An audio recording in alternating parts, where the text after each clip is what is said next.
A paz do Senhor, meu querido. Eita, que alegria ver o senhor. Que coisa Amém. boa. Tô com saudade do senhor, viu? Saudade Igualmente, senhor. rapaz, igualmente. Saudade mesmo. O senhor é uma bênção de Deus. Igualmente. Esse sorriso é contagiante, a sua alegria é contagiante. Amém. A presença de Jesus na sua vida é contagiante e nós somos muito felizes Oh, por glória isso. a Deus. Pastor Osiel Gomes, ele é pastor-presidente da Assembleia de Deus no campo de Tirirical, em São Luís do Maranhão.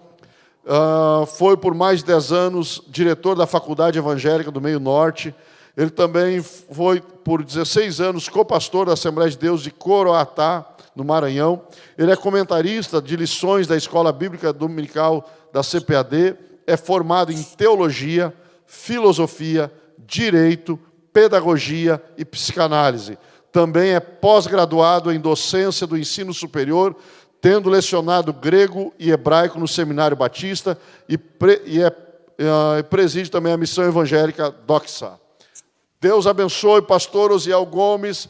Estamos muito felizes de ter o senhor conosco e o tempo é seu para ministrar aquilo que o Senhor, nosso Deus, já tem colocado no seu coração, nesta linda matéria que vamos aqui entender um pouco mais, pelo menos de forma bem basilar, bem didática, sobre o fruto do Espírito Santo. Amém, pastor Moisés, a todos os irmãos do Bom Samaritano, a todos os alunos, Deus abençoe. É um prazer imenso poder estar aqui, contribuir com os irmãos, com todo o povo de Deus, e dizer que eu sou muito feliz por essa escola que providencia o crescimento e o desenvolvimento espiritual de cada um dos nossos irmãos. A temática que nos foi dada, ela está baseada em Gálatas, capítulo 5, verso 22 e 23. Eu quero ler essa passagem bíblica com os nossos irmãos, todos que nos acompanham. Diz assim, Gálatas 5, 22 a 23. Mas o fruto do Espírito é amor, alegria, paz, longanimidade, benignidade, bondade, fidelidade, mansidão, domínio próprio. Contra estas coisas não há lei. E os que são de Cristo Jesus, já crucificaram a carne com as suas paixões e concupiscências. Eu quero dizer a todos que, quando nós abordamos a temática fruto do Espírito Santo, ela, na verdade, é um ponto da dita teologia chamada pneumatologia ou doutrina sobre o Espírito Santo. Nós, que somos pentecostais, falamos da experiência pentecostal, do carisma, que são os dons, e que, na verdade, envolve essa parte da matéria denominada pneumatologia. E eu quero dizer aos alunos, aos irmãos, que vamos abordar sobre o fruto do Espírito, que, na verdade, antes de nós adentrarmos praticamente no que o texto diz, é preciso analisar algumas questões. A primeira, a obra do Espírito Santo. Por que é importante falar sobre a obra do Espírito Santo? Porque não se pode falar em fruto do Espírito na vida do crente, na vida do salvo, sem que primeiro fale da obra dele em nós. Nós sabemos que, à luz do contexto de Lucas, que é um livro bem apropriado para falar dessa narrativa da ação do Espírito Santo, se percebe que desde o momento que se caminha nas páginas seletivas de Lucas, se vê a ação enérgica do Espírito Santo. Não como uma força impessoal, mas do Espírito Santo como a terceira pessoa da Trindade. E essa obra do Espírito Santo, ela é importante porque nós vemos o próprio Espírito Santo agindo em Jesus. Desde o momento do nascimento de Jesus, como se vê também em Mateus 4, até na hora da tentação, pelo Espírito é levado ao deserto. Então, perceba que nessa caminhada do Espírito Santo na vida de Jesus, ele Lá em Lucas 4,18, Jesus deixou claro: o Espírito do Senhor está sobre mim. Então, tem-se a obra do Espírito Santo em Jesus e tem-se a obra do Espírito Santo no crente. No crente, o Espírito Santo, antes dele ser crente, ele atuou em 3 compartimentos da nossa vida. Primeiro compartimento, o espírito humano. Por causa do pecado, Efésios 2, primeiro, a Bíblia diz claramente que nós estávamos mortos. O espírito contaminado pelo pecado, o espírito humano. Então, por meio da palavra, o Espírito Santo vem em nós, renova o nosso espírito e passa a morar em nós. Mas antes dele fazer morada, ele também modifica a alma, o nefesh. Esse nefesh, que é a alma, a parte dos sentimentos, das emoções, das vontades, na verdade, essas vontades antes, elas eram direcionadas ao pecado, vontades que jamais queriam fazer a vontade de Deus. Então vem o Espírito Santo e trabalha na nossa alma, transformando também essa parte imaterial em nós. Isso está claro na própria palavra de Deus. Em Tito 3,5, quando a gente lê a palavra de Deus lá em Tito 3,5, está claro. E quando nós podemos analisar, o Espírito Santo também, ele trabalha no nosso corpo. Não há como ele implantar o fruto dele em nós sem que o nosso espírito, sem que a nossa alma e o nosso corpo estejam totalmente transformados.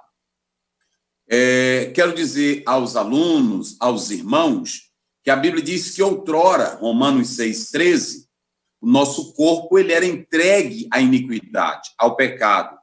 Mas, lá em 1 Tessalonicenses 5,23, agora é dito que devemos conservar plenamente espírito, alma e corpo.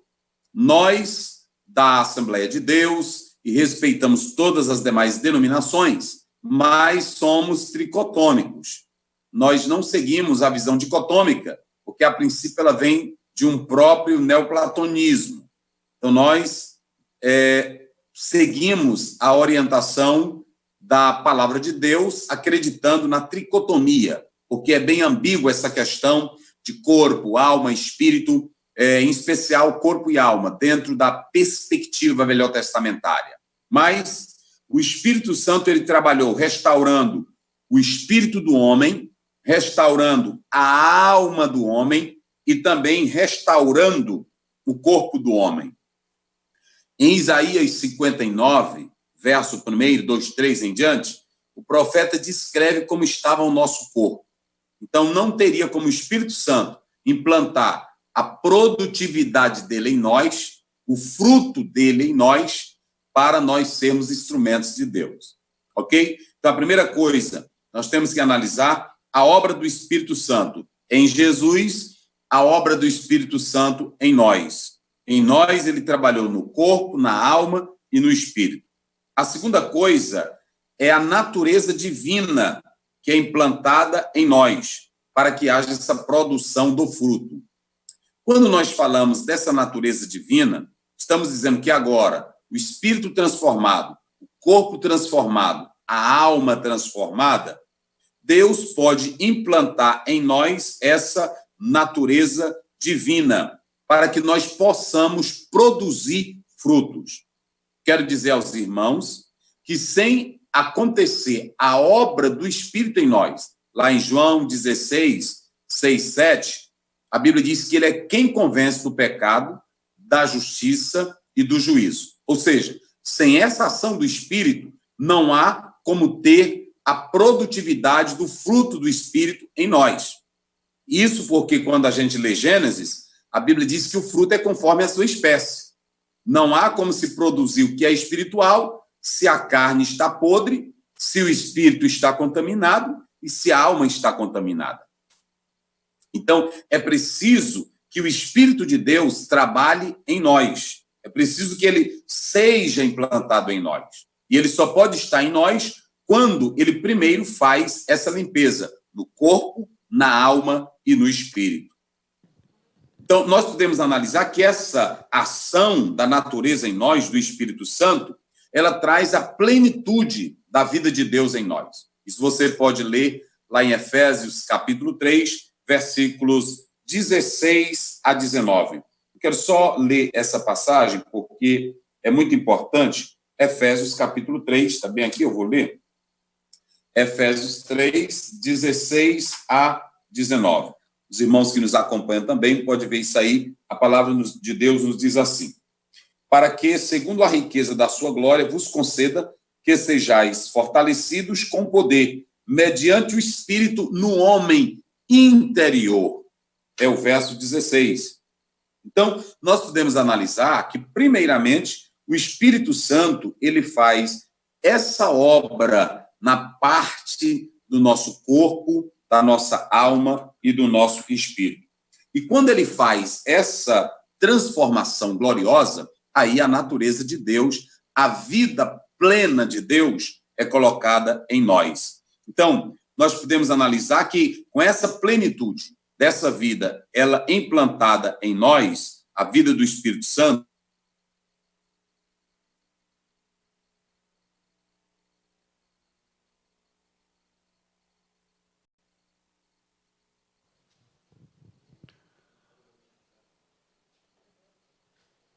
Vamos ver.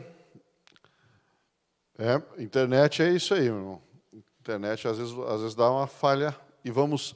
Mas fique tranquilo, pastor Uziel, nós já vamos manter o contato com ele novamente e já vai continuar a aula da onde ele parou. Que o assunto é extraordinário, porque mexe diretamente lá dentro. Esse evangelho, essa doutrina, não é uma doutrina que mexe por fora, mexe lá dentro.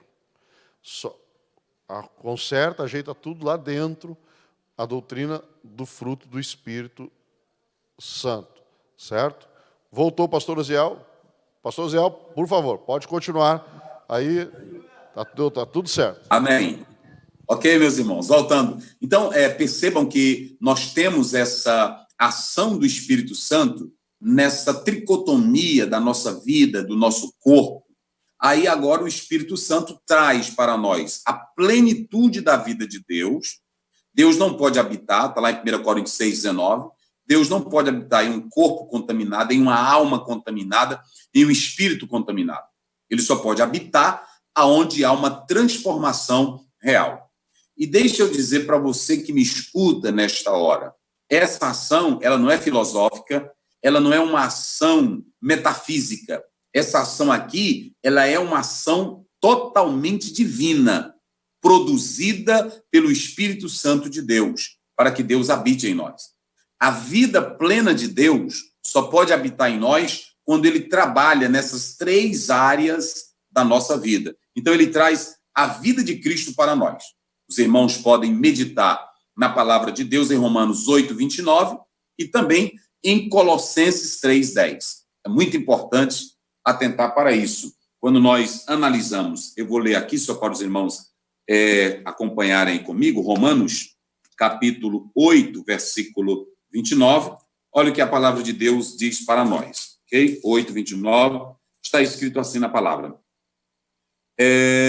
Porque os que dantes conhecem, também o predestinou para serem conforme à imagem de seu filho, a fim de que ele seja o primogênito entre muitos irmãos. Ou seja, o Espírito Santo trabalha em nós para que nós tenhamos agora a imagem do segundo Adão, que é o próprio Cristo. Então, é por isso que ele tem que entrar nesses 3 compartimentos. Se assim não for, jamais o fruto do Espírito Santo, ele poderá habitar plenamente em nossa vida, ok? Então, quando nós atentamos para essa particularidade bíblica, como estamos falando aos nossos queridos irmãos, nós temos isso. A terceira coisa, ainda falando nesse segundo ponto, eu coloco aqui, que o Espírito, ele traz em nós a vida de Deus, a vida de Cristo. Nós vamos ter agora que ter a imagem de Cristo no dia a dia, ok? A imagem de Cristo no dia a dia. E a palavra do Senhor, ela diz que, além de nós termos essa imagem de Cristo, aí o Espírito Santo, que agora habita em nós, que trabalhou no nosso espírito, trabalhou no nosso corpo, trabalhou na nossa alma, ele ainda vai continuar trabalhando para a nossa santificação. É isso que está em Romanos 6, você pode ler o verso 22 comigo, que diz assim, claramente, olha, mas agora libertos do pecado, feitos servos de Deus, tendes o vosso fruto para a santificação e, por fim, a vida eterna. Então, nós podemos analisar que o Espírito Santo traz a plenitude da vida de Deus, traz a imagem de Cristo para nós. Eu acredito que você já ouviu alguém dizer, aquele ali parece com crente. Aquele ali, cada crente se parece. É porque agora cada um de nós estamos trazendo a imagem do Jesus celestial, do segundo Adão. Então, o Espírito Santo, primeiro, ele trabalha essas áreas. Por que às vezes, tem pessoas que dizem assim, eu tento lutar, eu tento fazer isso, eu tento modificar a minha vida e não consigo. Deixa eu te dizer uma coisa, é muito interessante atentar para isso. O Espírito Santo, ele é chamado de Paráclitos, ou seja, não é apenas a questão de um advogado, é alguém que é chamado para auxílio, é alguém que é chamado para caminhar junto, para defender. Quando você aceita Jesus, aí você tem os benefícios que o Espírito Santo já fez, trabalhou no teu espírito, na tua alma, no teu corpo. Mas nem sempre caminhar a vida cristã é fácil. Mas Deus, que é tão bondoso, ele ainda coloca o Espírito Santo em nós para nos ajudar a prosseguir na vida cristã. Ou seja, não é uma questão do teu esforço, é uma questão de você se abrir para o Espírito Santo. Se você disser assim, Espírito Santo, eu estou aqui, eu quero servir a Jesus, eu quero viver a vida de fé, de comunhão, ele vai te ajudar.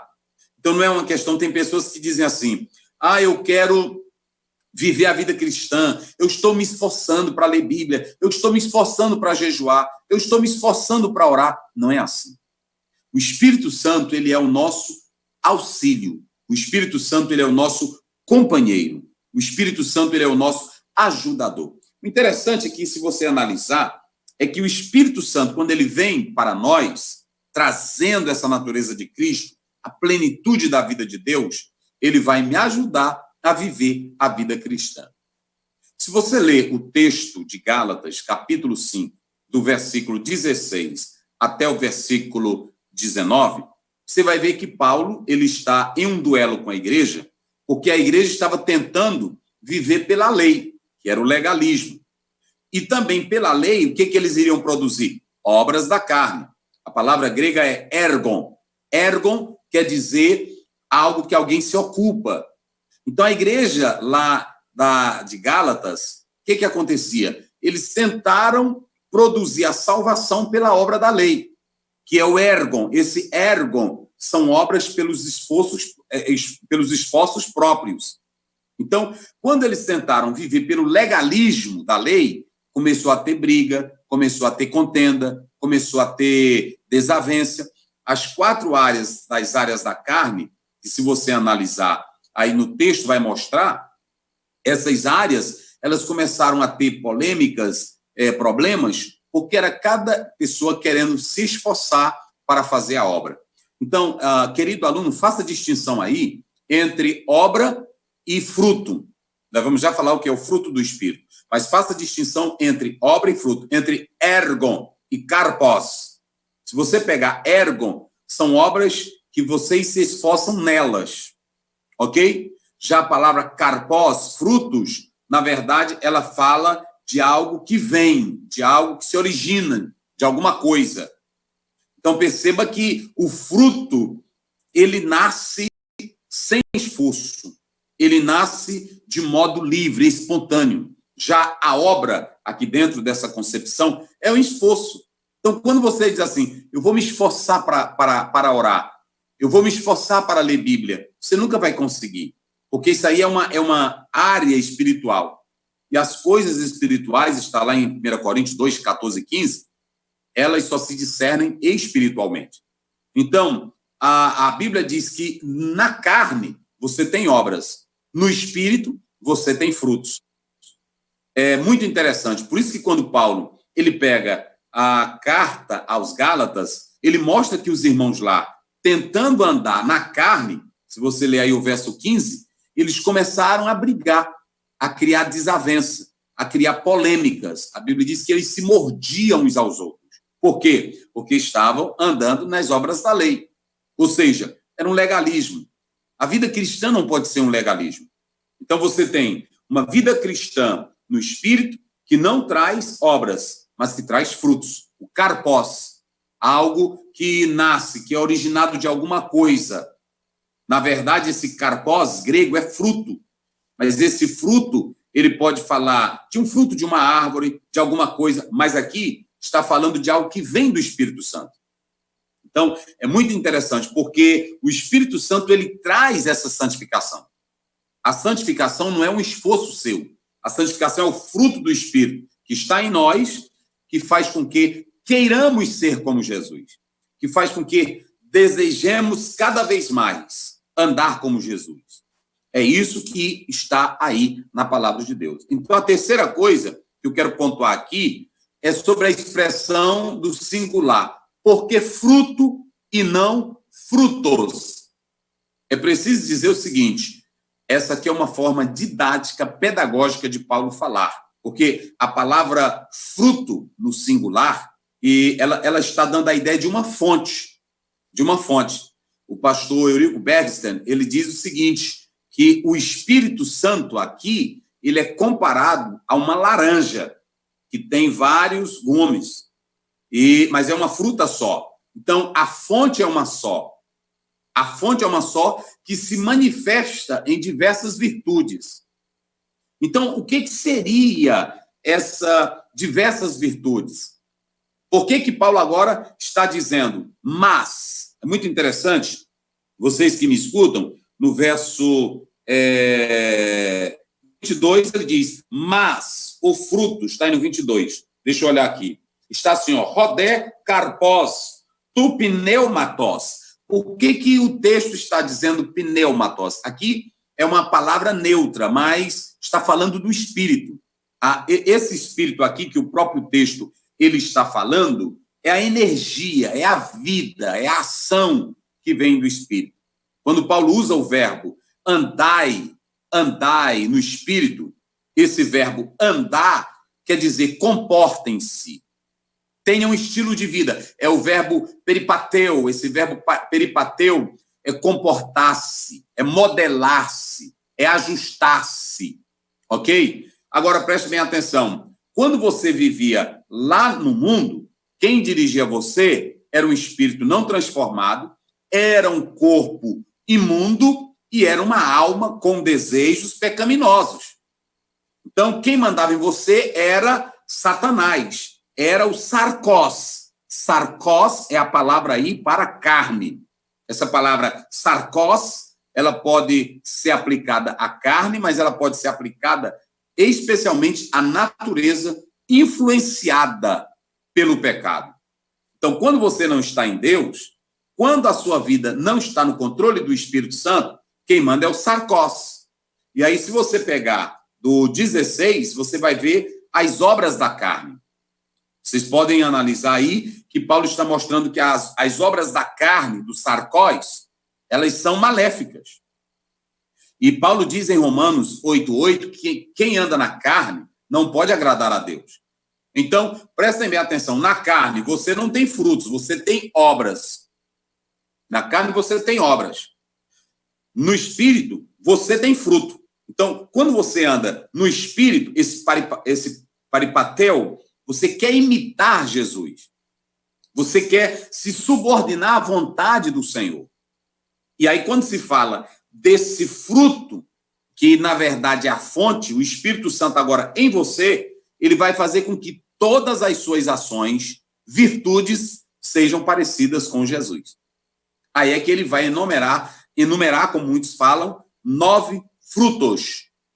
Eu estou usando aqui esse plural, mas essas 9 virtudes, elas vêm de uma fonte só, de um fruto. O fruto só é o Espírito Santo. Então, perceba que o apóstolo São Paulo, ele mostra que quem está no Espírito, é muito interessante isso, quem está no Espírito tem freio. O Espírito Santo faz você frear para que você não faça as obras da carne. Porque mesmo você tendo aceitado a Jesus, não foi debelada ainda a natureza pecaminosa. Porque você não foi transformado ainda, como está em Romanos, em 1 Coríntios 15, pela imortalidade. Você ainda tem um corpo mortal. Então o Espírito trabalhou o teu espírito humano, a tua alma, e trabalhou o teu corpo. Mas ainda dentro de mim, dentro de você, há a natureza que está morta. Está lá em Gálatas 2:20. Não vivo mais eu, Cristo vive em mim. A vida que antes vivia na carne, agora vivo na fé daquele que me amou. Então o Espírito Santo está em nós. Por que é preciso andar no Espírito? Esse andar aí fala de comunhão. É o peripateu, é você querer se comportar como Jesus. É você querer agora andar como Jesus. E para que você não se esforce sozinho, aí vem o Espírito Santo, que passa a morar em mim, passa a morar em você, e pisa as obras da carne. Então, quando você anda no Espírito, é por isso a adversativa de Paulo, porque se você não andar no Espírito, você não vai conseguir frear as obras da carne. Você é como um vulcão. Aí dentro tem um fogo que queima. Se não tiver o Espírito Santo para abater essa chama, ela vai explodir. Por isso que Paulo diz, andai em Espírito. Às vezes você diz assim, eu não queria dizer isso. Às vezes alguém diz, fulano era crente, ele partiu para mim com tanta ignorância, disse tanta coisa. Eu nunca pensei que um crente podia fazer isso. É porque ele, naquele momento, não se deixou dominar pelo Espírito Santo. O Espírito Santo, ele freia, ele bate, ele pisa as obras da carne. Ele sufoca, ele não deixa ela aparecer. É por isso que, às vezes, quando vem algo em nós, para querer agir, aí você diz, Espírito Santo, não deixe eu envergonhar o nome de Jesus. Me controla, controla minha língua, controla meus desejos. Eu sou teu. Não deixa isso dominar a minha vida. Aí o Espírito Santo vai frear, porque você está dando liberdade ao Espírito Santo para ele agir. Então, esse andar, que é o imperativo que Paulo usa aqui, se vocês analisarem, como ele diz, digo-vos, pneumati, peripateiter, é no imperativo, andem, é uma ordem, andem no Espírito. Porque nós não podemos ter vida plena, vitoriosa, se não andarmos no Espírito. Sabe por quê? Porque Paulo diz que há uma luta em nós. O interessante é que algumas Bíblias traduziram como milita. O Espírito milita contra a carne e a carne contra o Espírito. Mas essa palavra epitumeu, que é a palavra no original, quer dizer cobiçar. Ou seja, ainda dentro de você a carne está lá. Tem hora que ela quer cobiçar. Por exemplo, uma pessoa que viveu na dependência química, uma pessoa que tem uma vida, uma compulsão sexual, uma pessoa que tem uma vida dominada pelo desejo do crime, ele precisa andar no Espírito, para que o Espírito sufoque esses desejos. Senão, aqui esse epitumeu, esse desejo, essa cobiça da carne vai prevalecer. É por isso que Paulo está dizendo, andem no Espírito, andem no Espírito, ok? Então, quando você anda no Espírito, você não vai produzir as obras da carne, você vai produzir fruto do Espírito. Ou seja, você vai evidenciar que tem comunhão com Deus pelo fruto que você dá. Jesus diz, pelo fruto se conhece a árvore. Essa questão do fruto, ela é muito interessante. Eu vou só citar aqui, abrir um parênteses, porque é interessante. Há um filósofo chamado Hegel, George Wilhelm Hegel, Friedrich Hegel, ele dizia o seguinte, falando desse fruto, em uma obra, Fenomenologia do Espírito, ele falava que o fruto é a verdade, o fruto é uma síntese. Deixa eu explicar melhor. Ele usa até a natureza como exemplo. Você sabe que numa planta, primeiramente vem o botão. O botão desaparece para dar origem à flor. A flor desaparece para dar origem ao fruto. Ou seja, o fruto, na verdade, que aparece ali, ele é a suma, ele é o resultado da verdade. Então, quando você tem o fruto do Espírito, ok? O fruto do Espírito, que aí você tem a dinâmica da ação do Espírito em você. Isso dentro do campo da filosofia, eles tentam explicar como um fenômeno do Espírito, como o próprio Hegel tentava falar, Heráclito tentava falar sobre esse fogo que queima, que tudo é um vir-a-ser. Na vida cristã, é o Espírito Santo que torna a nossa vida dinâmica. E nessa dinâmica do Espírito Santo, ele vai trazer a natureza de Cristo para nós. E a prova de que eu tenho a natureza de Cristo é por aquilo que o Espírito produz em mim. Como Jesus disse, pelo fruto se conhece a árvore. E o fruto é a síntese da verdade. Então perceba que esse karpós é algo originário. Não é como obra. Ergon é uma coisa que você se esforça. O fruto é algo que nasce do próprio Espírito Santo, não é seu. E aí ele enumera alguns frutos. Por exemplo, 9 frutos, que aqui está falando da natureza de Cristo agora implantada. Ora, lá em João 13,15, diz claramente que nós devemos fazer como Jesus fez. Mateus 11:29 diz, aprendei de mim, porque sou manso e humilde de coração. Se Jesus trabalhou em mim, no meu espírito, na minha alma e no meu corpo, ele me mudou e o Espírito está em mim, então agora não tem como eu produzir coisas maléficas. Não tem como eu produzir fruto ruim.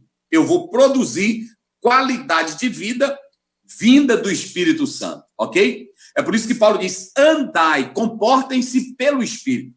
O Espírito é a força, é o pneumati, é a energia, ele é a terceira pessoa da Trindade. Mas aqui ele está agindo para dar o fôlego de Deus em você, a vida de Deus em você. E quando essa vida de Deus ela é introspectivamente implantada em você, você tem que dar o reflexo e o brilho de Jesus.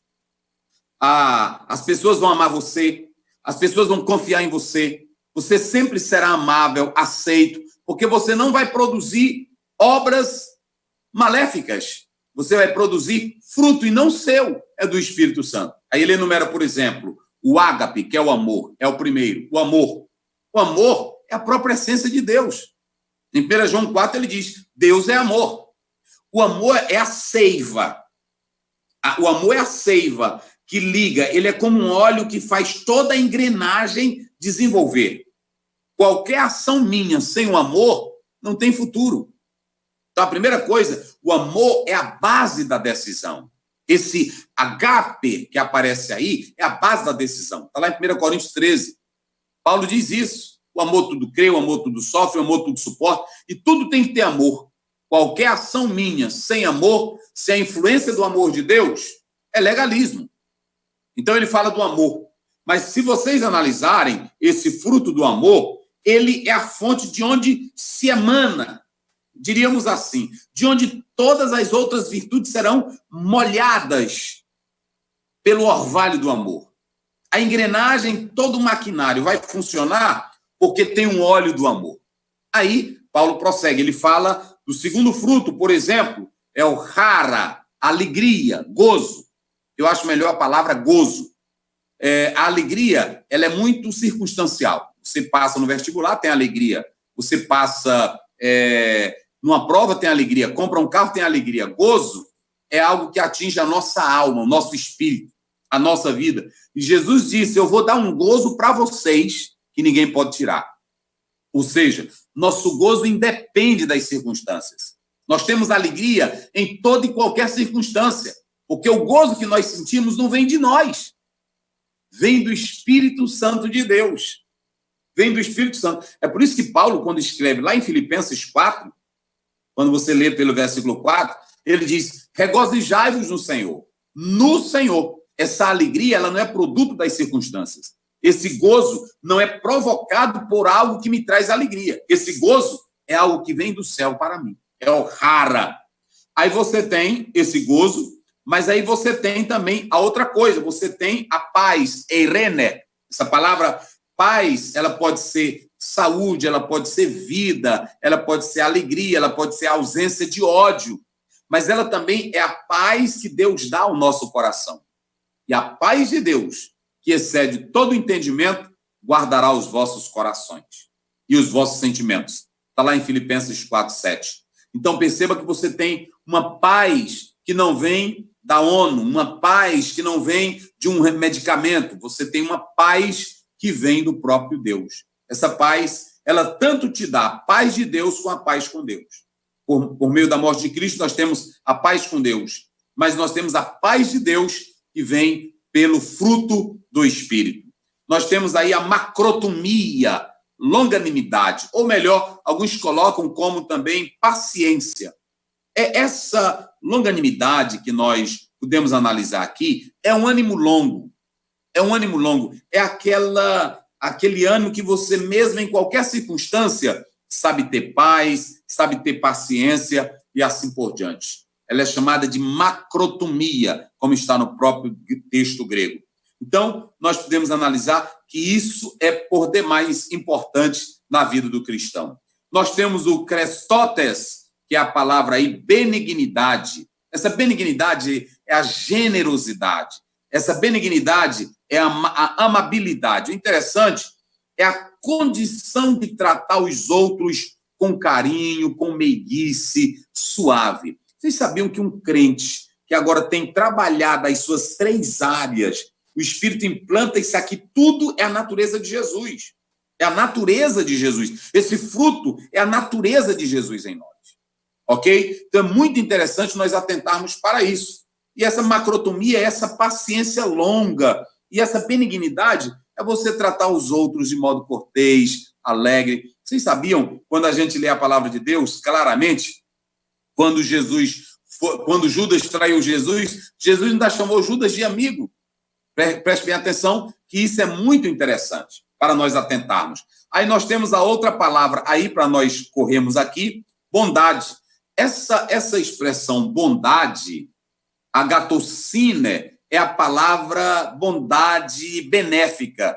Mas essa bondade não é um esforço seu. Você agora, como se torna bom pela transformação do Espírito Santo, aí você vai produzir coisas boas. Não é porque, eu vou fazer isso para me tornar bom, eu vou me fazer isso para me tornar uma pessoa benéfica. Não. O Espírito Santo implantou essa nova natureza, sufocando a natureza carnal, e faz de você agora uma nova pessoa. Ok? Nós não fazemos boas obras para sermos bons, mas nós fazemos boas obras porque somos bons, já dizia Lutero. Então é muito importante atentar para esse fruto aí. E o outro que nós podemos analisar aqui, nós já falamos aqui, vamos a essa bondade, você tem um coração aberto para ofertar, você tem um coração. E você tem aí a fidelidade, pits, é a palavra grega. Entenda que essa pits que aparece aí, ela não está tratando da fé, está tratando da lealdade, da fidelidade. Uma pessoa que tem Cristo no coração, a natureza de Cristo, ele é fiel. Não trai ninguém, não é mentiroso, não rouba, não engana, tem fidelidade. Isso é muito interessante. É o pits, ok? E a gente tem que analisar. Você pode ler 2 Timóteo 4:7, que você vai ver a fidelidade de Paulo. Paulo diz, combati o bom combate, acabei a carreira e guardei a fé. E nós temos aí a mansidão. Praotes, essa palavra praotes é mansidão, quer dizer, faz o bem para o outro com toda humildade.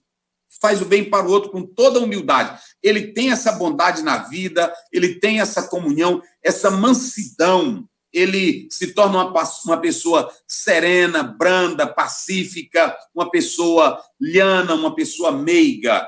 Isso é muito importante. E, por último, domínio próprio. Essa expressão, domínio próprio, na verdade, aí, se você analisar em krateia, no grego, essa palavra quer dizer autocontrole, domínio. Eu coloco aqui que essa palavra quer dizer domínio sobre os desejos e paixões. Vocês sabiam? Quando você aceita Jesus, os teus desejos lá naquela alma que não era transformada, eram desejos horríveis, paixões horríveis, mas quando o Espírito Santo entrou, ele agora trouxe para você temperança, domínio. É isso que está aí no próprio texto. Em krateia, essa capacidade que você tem do Espírito Santo para dominar a vontade. Ou seja, o Espírito Santo traz um freio para a sua vida, para a sua obra. Essa é a nossa palavra. É isso que é o fruto do Espírito e espero estar compartilhando convosco. Muito obrigado. Glória a Deus, glória a Deus. Pastor Uziel, é maravilhoso demais lhe ouvir. Eu tenho certeza que ficaríamos aqui a noite toda lhe ouvindo, de tão bom, de tão glorioso que é a forma prática como o senhor apresenta. É inevitável, como professor de grego, de hebraico, que o senhor é, não citar terminologias gregas, mas até o grego, o senhor colocando, fica de fácil entendimento, viu? Fica de fácil entendimento. Amém. Deus abençoe. Muito obrigado, pastor Ziel. Pastor Ziel, que é professor também na Academia de Pregadores, e vai começar a gravar agora o grego para de fácil entendimento também na Academia de Pregadores. Muito obrigado, viu? Amém. Deus abençoe. Um abraço ao senhor, à sua família, a esta querida igreja aí, Assembleia de Deus em Tirirical, no Maranhão. Tá bom? Amém. Um abraço, obrigado, pastor Ziel. Deus abençoe. Deus abençoe. Muito obrigado. Paz a todos os alunos. Amém. Amém.